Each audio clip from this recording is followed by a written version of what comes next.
Class മുറികളിൽ ഏതായാലും പിൻബെഞ്ച് സംവിധാനം മാറ്റാമെന്ന തീരുമാനത്തിലേക്ക് എത്തുമ്പോൾ എങ്ങനെ മാറ്റം എന്നായിരിക്കും അല്ലെ ആലോചിക്കുന്നത്. എന്നാൽ അങ്ങനെ മുൻബെഞ്ചും ബാക്ക് ബെഞ്ചും ഇല്ലാത്ത ഒരു ക്ലാസ് മുറിയിലേക്കാണ് നമ്മൾ ഇനി പോകുന്നത്. തിരുവനന്തപുരം തൈക്കാട് LP സ്കൂളിലെ ടീച്ചറും കുട്ടികളും പറയും പിൻബെഞ്ചില്ലെങ്കിൽ എങ്ങനെയാണ്.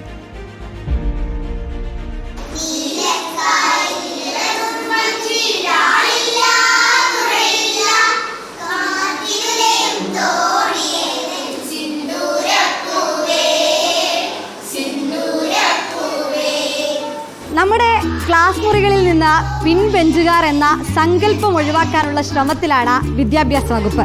പക്ഷേ ആ സങ്കല്പമൊക്കെ ഒഴിവാക്കാനുള്ള ആശയം വരും മുന്നേ അങ്ങനെ പിൻബെഞ്ചുകാർ വേണ്ട എന്നൊരു തീരുമാനമെടുത്ത സ്കൂളാണ് Thiruvananthapuram Thycaud government LP school. ടീച്ചറെ, എപ്പോൾ മുതലാണ് നമ്മൾ ഇങ്ങനെ ഒരു കാരണം ഇവിടെ പിൻബെഞ്ചുകാരെ കാണാനില്ല എന്നുള്ളതാണ്? ഞങ്ങൾ കോവിഡിന് ശേഷം സ്കൂള് റീഓപ്പൺ ചെയ്തപ്പോൾ മുതൽ ഈ 1ാം ക്ലാസ് ഒഴികെയുള്ള ബാക്കി ക്ലാസ്സുകളിലെല്ലാം ഈ പിൻബെഞ്ച് സംവിധാനം, മുൻബെഞ്ച് പിൻബെഞ്ച് അങ്ങനെയുള്ള എല്ലാ പരിഗണനയും മാറ്റിയിട്ട് നമ്മൾ ഷേപ്പിന് ക്ലാസ് അറേഞ്ച് ചെയ്തിട്ടുണ്ടാകും. അത് ഒന്നാമത്തെ കാര്യം, കോവിഡ് കഴിഞ്ഞ് വരുന്ന കുട്ടികൾക്ക് മറ്റുള്ളവരായിട്ട് ഇൻട്രാക്ട് ചെയ്യാൻ കുറച്ച് ബുദ്ധിമുട്ടുണ്ടെന്ന് തോന്നിയിട്ടുണ്ടല്ലോ. അപ്പോൾ അത് ഒഴിവാക്കാൻ വേണ്ടി ടീച്ചറുമായിട്ട് നല്ലൊരു അടുപ്പം ഉണ്ടാകാൻ വേണ്ടി ഇതാണ് LP ക്ലാസ്സുകളിൽ സ്യൂട്ടബിൾ ആയിട്ടുള്ളൊരു രീതി. ഇതിൻ്റെ ഒരു ഗുണം എന്ന് വെച്ചാൽ നമുക്ക് പ്രത്യേകിച്ചും ടീച്ചേഴ്സിന് പ്രത്യേകിച്ച് ഒരു സീറ്റിംഗ് ഒരു അറേഞ്ച്മെൻറ്റ് ക്ലാസ്സിലില്ല. അവരെപ്പോഴും എല്ലാ കുട്ടികളെ അടുത്ത് ഇങ്ങനെ ഓരോ കുട്ടിക്കും വ്യക്തിപരമായിട്ടുള്ള പരിഗണന കൊടുക്കുന്ന രീതിയിൽ നമുക്ക് അറേഞ്ച് ചെയ്യുന്ന ഈ രീതിയാണ് ഏറ്റവും നല്ലത്. ഈ സീറ്റിലാണോ എപ്പോഴും ഇരിക്കാറ്? നമ്മളിങ്ങനെ ചേഞ്ച് ചെയ്തൊക്കെ ഇരുത്താറുണ്ട്. അങ്ങനെ ഇരിക്കുന്നതാണോ ഇഷ്ടം? ഇവിടെ ഇങ്ങനെ ഇരിക്കുമ്പോൾ കൂട്ടുകാരൊക്കെ നന്നായി കാണാനുള്ളതുകൊണ്ട് നല്ലോണം കളിച്ച് പഠിക്കുകയൊക്കെ ചെയ്യാനുള്ളതുകൊണ്ട് ഇവിടെ ഇരിക്കുന്നതിൽ നല്ല ഹാപ്പിയാണ്.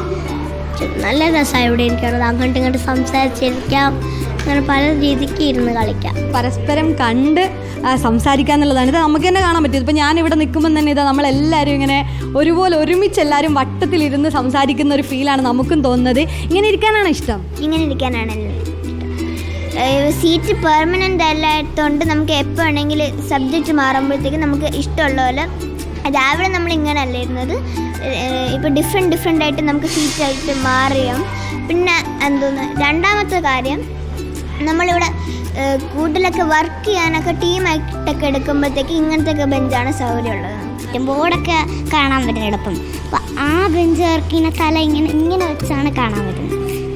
ഏതായാലും ഇത്തരമൊരു രീതി അത് കുട്ടികളെ സംബന്ധിച്ചിടത്തോളവും അധ്യാപകരെ സംബന്ധിച്ചിടത്തോളവും നല്ല രീതിയായി മാറുന്നു. അത് പഠിപ്പിക്കാനായാലും കുട്ടികളെ കാണാനായാലും ഇത്തരത്തിലുള്ള എല്ലാ രീതികൾ കൊണ്ടും മികച്ചതാണ് എന്നത് തന്നെയാണ് ഇവിടെ എത്തുമ്പോൾ നമുക്ക് മനസ്സിലാകുന്നത്. Video journalist Vishnu ML reporter Sunisha Ayyallur, in reporter, Thiruvananthapuram.